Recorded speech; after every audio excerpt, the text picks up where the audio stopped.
Hey Dylan, thanks for taking my call. Hey Dylan, big fan of the show. Huge fan of the show. Love what you're doing. Such a big fan of the show. I'm so glad to have a minute of your time. Hi, Dylan. It's Robin. Dude, Dylan. Look, I cannot help you. I'm sorry. It's not hard to understand, okay? So here's my thought. You would be crazy to think that. Hello and welcome. It is Hey Dylan here on the Dylanberry Network. We're live here in our new studio. For now, I guess we'll see how it goes. Not sure if this is a forever thing, but we're here and we're killing it. We're set up here.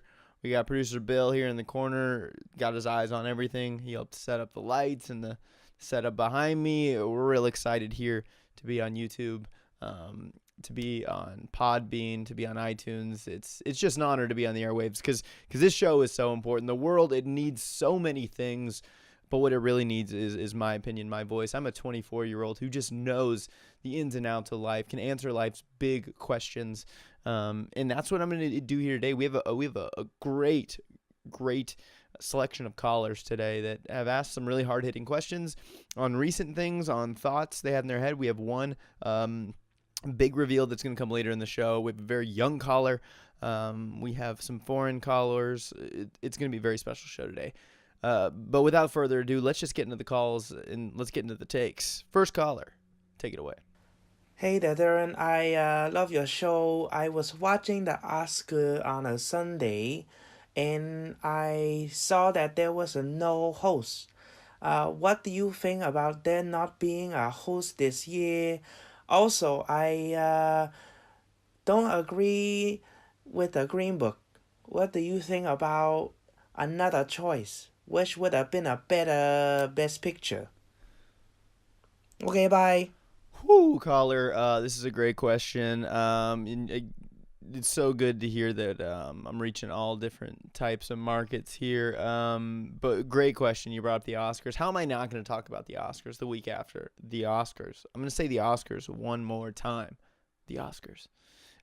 It was a pretty interesting show on Sunday. There was a lot to talk about leading up to it. There were so many different things that were happening in the lead up in terms of the Academy had said that they would show live action shorts and give the awards for live action shorts, editing, and cinematography. They were going to give all those awards away at the commercial.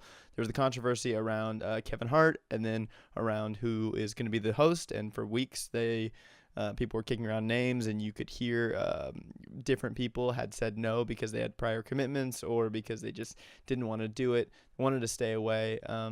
Just so many different headlines coming into this, as well as the slew of different Best Picture nominees, and even all the nominees. This year was one that I believe the Best Picture nominees altogether had made more than a group of Best Picture nominees in a long, long time. They made more, which meant a lot more people saw them. Last year, the Oscars got a lot of crap because no one saw these movies that were nominated. Movies like The Shape of Water, Three Billboards Outside Ebbing, Missouri, along with the rest of them. They're all right here. But this year was different, and everyone was going into it going, how are they going to do it without a host? Of course, I did turn them down as well. I was busy. I was out of town. I'm going to get into that later. But all in all, I thought the Oscars was a pretty great night. They only went over on their time about 15 minutes. And without a host, they were able to just move a little faster. You didn't have a lot of bits. You didn't have a lot of long segments. It wasn't like the Jimmy Kimmel show and we're giving away awards. It was just focused on let's give out awards, and you got to see so many different personalities come to the stage and present and even pass on to the new category. Keegan-Michael Key with even a funny bit. And the big takeaways, I think, from the Oscars, one was the Lady Gaga Bradley Cooper performance. That thing was breathtaking in itself, felt cinematic, felt like it could be a scene in the movie A Star is Born. If you haven't seen it, it's a pretty good movie. It didn't make my top half in terms of what I thought of the 8 Best Picture winners, but it was in itself a good movie with really great performances, I would say. And the two of them clearly have so much chemistry, clearly have such a fondness together, or they are phenomenal actors, or they are clearly hooking up. I mean, there's no way around it. Those two, that was so steamy and so crazy the way, man, I want to find someone who will look at me the way Lady Gaga and Bradley Cooper, the way they look at each other. That's what I'm looking for. So that was a big moment in the night. It was cool to see Spike Lee finally win an Oscar after being nominated for so many years of Best Original Screenplay for BlacKkKlansman. Again, a movie that I did enjoy. We talked about a biopic with Zach Dunn back in August. You can check out that episode if you haven't heard it yet. Really good conversation around law enforcement movies, and all in all, it was cool to see a filmmaker who's been in the business for so long finally win an award. And then the big thing that people kept talking about after was that Green Book won Best Picture. And a lot of people still don't understand why people are mad about that. When I first saw the movie, my takeaway was that it was a good movie. It was like, it was feel good. It was like, it made me laugh. The performances were really great. It was just like one of those feel good movies that I was like, man, my grandpa is really going to like this movie. Now, I did not walk away going, man, this is a Best Picture movie. When I think about Best Picture, I think about Moonlight. I think about Birdman. Even The Shape of Water the past few years. These are all movies that did things that I'd never seen done before, that were just crazy big movements in terms of storytelling, visually, and the performances and the directing, and how it all came together was so amazing and unlike anything I'd ever seen before. And so, in my opinion, Green Book was not Best Picture worthy. That being said, I did enjoy the movie. I'm not one that is outraged by the fact that it won. I am outraged that 8th Grade was not nominated. But in other news, I do want to give a shout out to Bo Burnham. He's a big listener to the show. He won the Writers Guild Award for Best Screenplay. Congrats, Bo. We are so glad. He came on stage, and there was a really cool moment. Here it was. Here are the nominees for the Outstanding Original Screenplay. Bo Burnham for 8th Grade.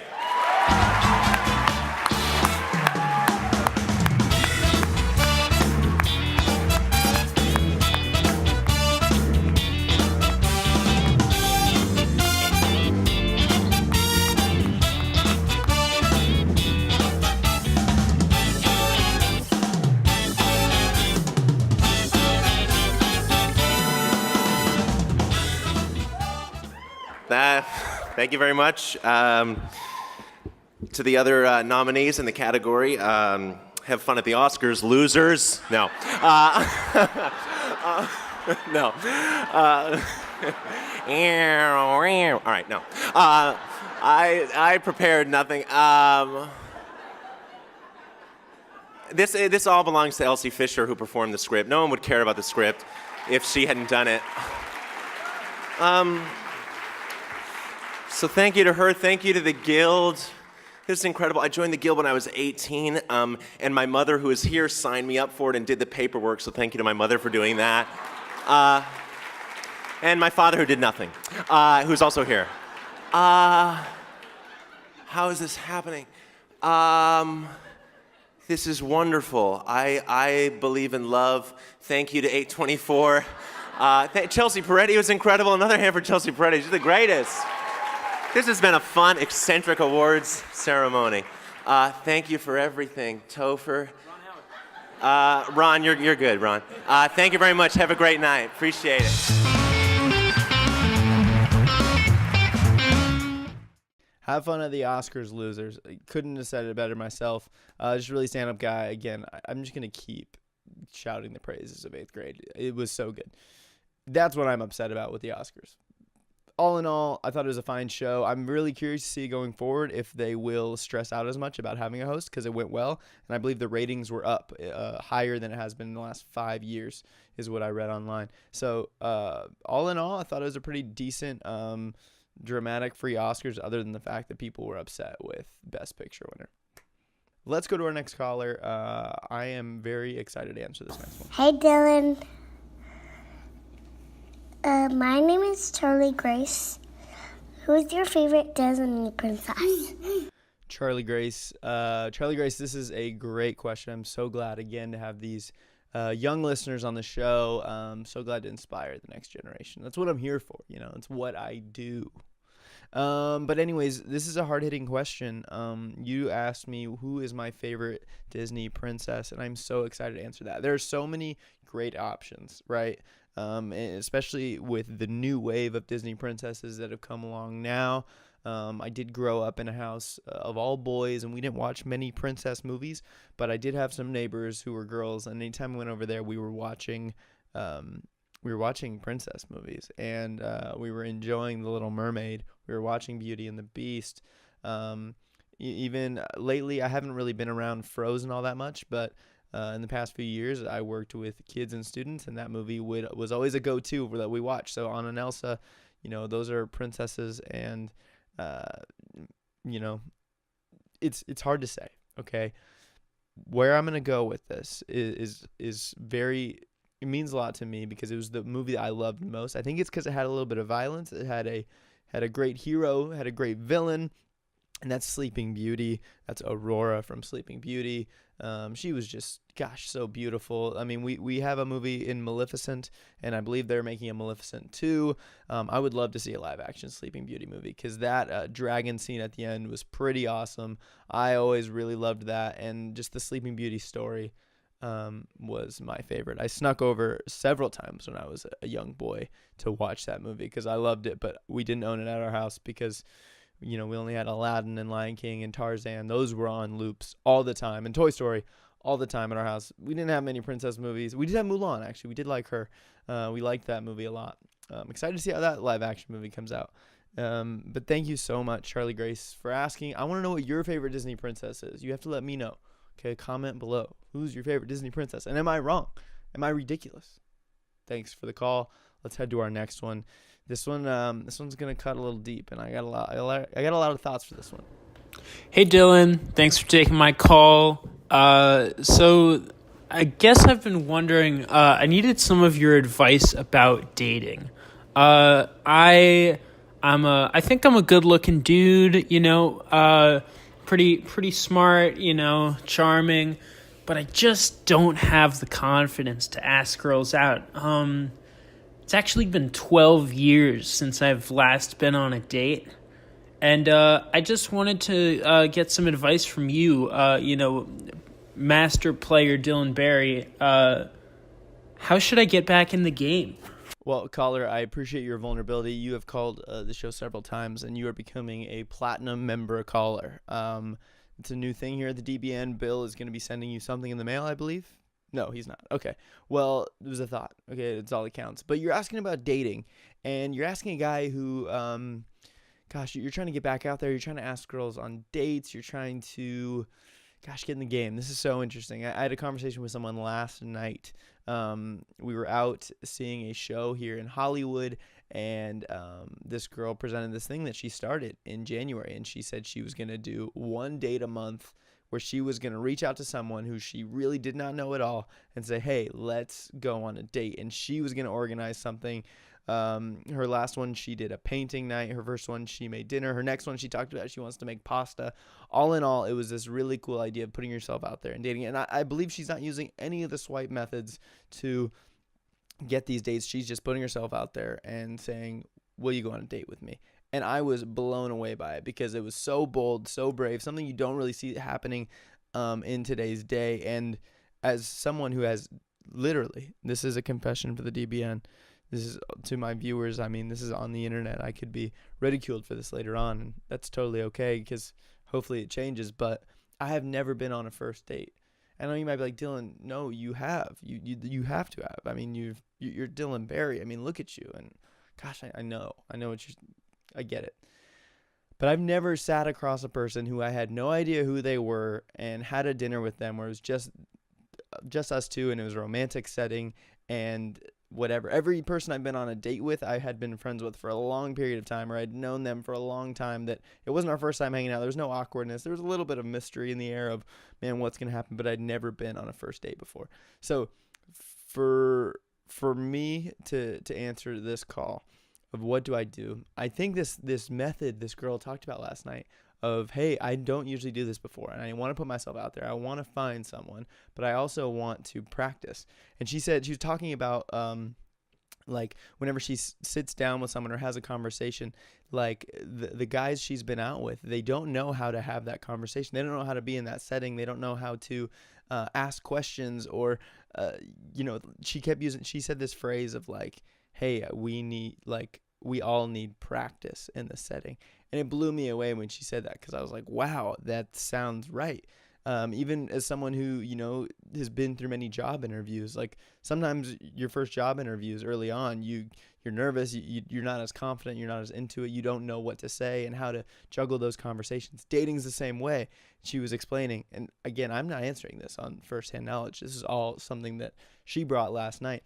And was blown away by it, of just putting yourself out there. And we talked about the language of asking someone to date. One tip I will say is saying, hey, let's hang out. Don't think that would qualify as a date. That just gets weird. Like, friends hang out. I think using the word, hey, let's, grab dinner, go on a dinner date is a phrase she uses all the time. Now, this is something I'm going to preach, but probably not practice, at least for a while, because, I'm too nervous. I am. as I'm being honest here on the DBN, but it's nerve-wracking doing and trying these things. But I commend this girl so much, who set a goal for herself that at least once a month, I'm going to put myself out there. I'm going to be in an awkward situation. I'm going to have confidence. I'm going to be bold. And I have enough respect for myself and enough love for myself that if they say no, I'm okay, and life goes on. And to me, that just blew my mind. That was someone's mindset, because in the world of DMing and swiping, it's kind of crazy to put yourself in a setting where it's like, hey, let's grab dinner and just like see each other in a different light. That was another phrase she used for the people that she's asked out that she's currently friends with. That's how she's presented it, is, hey, let's hang out and look at each other in a different light. And I'm like, wow, that is so fascinating. So that's a lot of rambling right there, caller. I hope that's helpful. But I think you do just have to put yourself out there. I heard someone use the phrase, just 10 seconds of confidence. Whether you are in a job interview, whether you are trying to ask someone something or do something brave, you just have to turn your brain off for 10 seconds and be just confident in yourself. Just not think about anything else. Just go and do it. And you'll be shocked at what you can handle. And for that, you haven't been on a date for 12 years, 9 years. Is that what you said? That's, I think it's time for you to get back out there. All right. Just believe in yourself. Remember, you are a listener of the DBN, so therefore you are, you're all the more powerful because of it. You get to hear my words weekly, hopefully weekly, maybe even daily if you re-listen to the episodes. I know there are a lot of people that do that, and I'm honored by all of you. But put yourself out there. Gosh, dating is so interesting. It's so weird, but do it. You'll be better for it. We gotta practice. It sounds like it's a tough one. Well, hey, we're going to get to our next caller, which will send me into a little bit of story time. I'm excited. Yo, Dylan, my man. What's up? First off, thank you for the party games last week. The rage was real. Second off, I saw you on Insta, and looks like you just got your ears pierced. What's going on with that? Did not see that coming from you. I don't know if you're trying to impress some chicks or what. Came out of left field. Oh, and also talking about chicks, I'm still looking for that hiking buddy, unfortunately. I've gotten some nibbles, but no bites. It's like these girls just love playing games, and I can't get a read on them no matter how hard I try. But hey, life carries on. Same as the DBN, right, dude? Later. Yes, the ear piercing. If you follow me on Instagram, D_Berry21, you will know that I got my left ear pierced. Got my left ear pierced last weekend. I was hosting, just like I host on this show every week, and you talk about it. Life moves on, life goes on, right? Just like at the DBN. I was hosting and emceeing at this youth camp called Best Weekend Ever. And on stage, I was making jokes. We were playing games. We were doing wacky, crazy interviews. And really just to create these irresistible environments, these unforgettable moments for youth that they will carry with them for the rest of their life, that they will look back and go, man, that was the best weekend ever. And so for that to happen, you got to do things that would be absolutely crazy for them to see, for them to experience, for them to never forget. Because if you do something ordinary, then, it's just mundane. It's just like any other Tuesday. But this is the best weekend ever. And so what happened, if you haven't seen my Instagram, it's on my highlights. You can go back and look. But I was interviewing the pastor at this for this youth group, Anthem. His name's Shane, a real good friend of mine, friend of the show. And we were wagering a few things, and he had to basically throw a wiffle ball across the room through a hula hoop that was hanging from the ceiling. And so after a few tries, he kept missing, and finally I upped the ante and I said, "Listen, man, if you throw this ball through that hoop, I'll let you pierce my ear. But if you miss it, I get to pierce your ear." Now, he already missed twice, and the goal of this was to kind of make a little fool of him, because the youth, the teenagers, see him all the time. They love him. It's a really good relationship, and to see him get his ears pierced would have been just hilarious, because they don't know me all that well, but to see, the guy they see every week get his ears pierced would be hilarious. And so the odds were in our favor. Everyone on the production team rallied together and said, "Yo, let's get him. Let's make this happen. It's an impossible shot. It's so difficult." And of course, he winds up. He was a high school baseball player, and he's a really great baseball player. And so he was able to take that wiffle ball, threw it, man, dead center of the hoop. There was zero chance of him missing it. And immediately I was crushed, and had to get my ears pierced right there on the spot. He had the little gun. It was reminiscent of the Parent Trap. They wiped my ear. They marked it with a Sharpie, and then he lined up literally for a minute. He was holding it because he was afraid to squeeze it. It was this little like gun type thing where you just pinch it, makes a loud click, and boom. And wow, what a rush that was. It's so funny. It didn't hurt at all, getting your ears pierced. It just like, you feel the click and you feel like, oh my gosh, it went right through my skin. Because your earlobes, like, you don't feel pain there. But it got sore. It got tender the next few days. It was hard to sleep on that. But yeah, pinched right through. It got really warm. Then I stood up and I just yelled, "Best weekend ever." And everyone went nuts. And it was a great time. It was absolutely ridiculous. I would do it again and again and again. But I took it out the next day. I had to the next night. I was like, yeah, I can't do this anymore. I still got a little bit of a scab here. But the only way I could have been able to do it if I would have pierced both ears, because it was just one. But it was a good time, man. It was crazy. That's why I pierced my ear. It wasn't impressing any girls. I don't think would have been the way to do it. It would have definitely been one tactic, but it's not what I did. As far as, you find your hiking buddies, first off, I'm so glad that your gathering of people went really well. Hope you got some good games in. But you're looking for hiking buddies. You got a few nibbles, no bites. Listen, as far as playing games, going back to the dating conversation I just had, don't play any games. Just be straight up. Be blunt. You know what I mean? Take charge. If there's a book, open it up. Read it all the way through to the end. Don't leave any stone unturned. Don't play games, guys. Don't play games. Whether you're a guy with a girl, don't play games. A girl with a guy, don't play games. Just tell me. We're both thinking it. You know what I'm talking about. And we are going to move on to our final call. This one's a little personal as well, but I'm excited about it. What's up, Dylan? Josh here.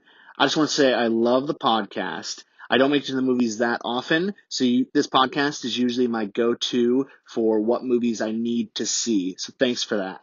But I just want to bring something up. You were in town the other day in Phoenix, and we were talking about coffee, and you told me that you drink a brand called Chock full of Nuts. I didn't even know what that was. I had to do some research, found out that it's like Folgers coffee, but worse. Now, my only question is, how do you live in a city like LA with brands like Blue Bottle and all the amazing coffee shops there, but you still drink like really cheap coffee? I appreciate the frugality in drinking cheap coffee, but man, it just seems like you're like wasting great real estate for people who would live in LA and love amazing coffee. So basically I'm wondering like how you live with that. Let me know your thoughts. My good friend Josh McGuire. Bud, so glad you decided to call on the show.